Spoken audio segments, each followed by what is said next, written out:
We already think prices are higher than they should be, including in Jacksonville. So, but if you're in for the long term, that's not a big deal.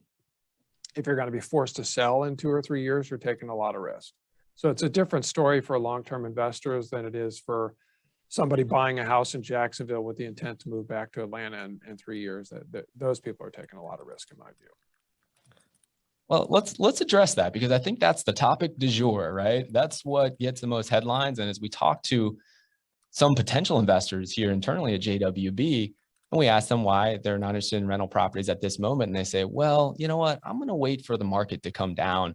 And they may think 2 years, they may think 5 years, they may think 1 year, whatever that number is. Talk to our investors here about why you like this asset class today and why the smart money's running in, even in the face that prices might not appreciate in 2 years. Prices, you say, may decline in 2 years or 3 years. Do you still think that rental property investing is a smart bet today, even in the face of that potentially happening?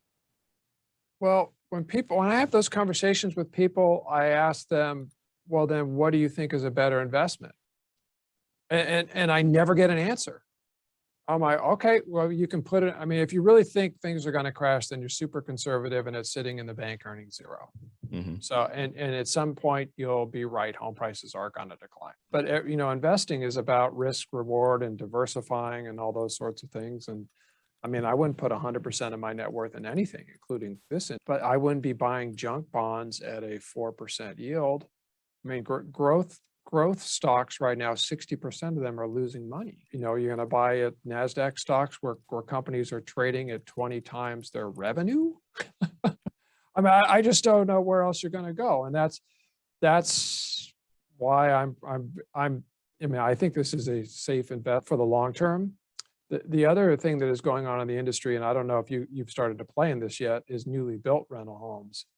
That is booming, because people are realizing there's depending on how you slice the data, 12 to 15 million renters that rent a single family home, living in fear that their landlord is going to sell the house on them next year, or their homeowner neighbor is, looking down at them as if they're a deadbeat.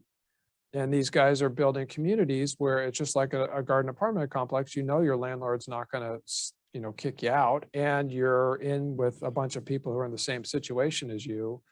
I think there's a strong, I mean, we've seen it. There's strong tenant demand for new communities where everybody is a renter. I would love to talk a little bit more about that. And John, we actually started to build new construction rental properties all the way back in 2011. We were the first ones to do it in Jacksonville and probably across the country. The Wall Street Journal actually did a feature article on us, front page, about us being a pioneer in the build to rent space. And everybody called us crazy back in 2011. Yeah.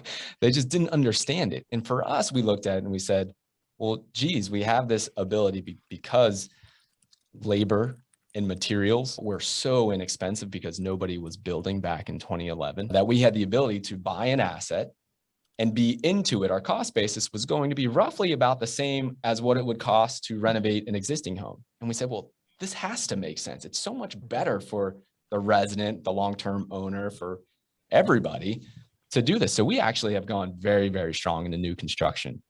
We do it more as infill. That happens to be our niche here in Jacksonville, because we don't want to compete with the big guys who want to go in and buy up communities, and they pay a lot more money than we have to pay for an infill lot. But what we have started to do is to actually, and this kind of pieces together some of the conversation that we've just had, is we've actually started to buy some land, develop some lots, and sell those build to rent lots to builders who then build out a build to rent full community. And this, and I know just in hearing from your call yesterday, you feel like this is in its infancy. Can you talk about what you envision as far as build to rent communities, maybe 3 years, 5 years, or 10 years down the road? Yeah, or maybe even longer. So this is going to sound crazy to the younger crowd, but 40 years ago, there were not garden apartment complexes.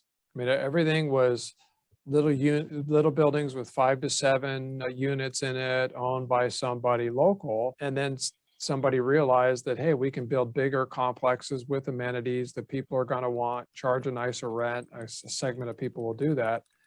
I think the same thing is happening with newly built rental communities for the same reason I just told you. It's a predictable landlord. It's a 24/7 call center. Everybody else is a tenant. And it's not about the growth in the economy justifying this. It's just sucking out some of those 12 to 15 million people who would rather be in one of those communities. I almost think every decent sized neighborhood in America needs one. I think there are areas of Phoenix that are getting massively overbuilt in it right now too. So just like the apartment market can get overbuilt, I think this could get overbuilt, but not yet in most areas. That is really, really interesting.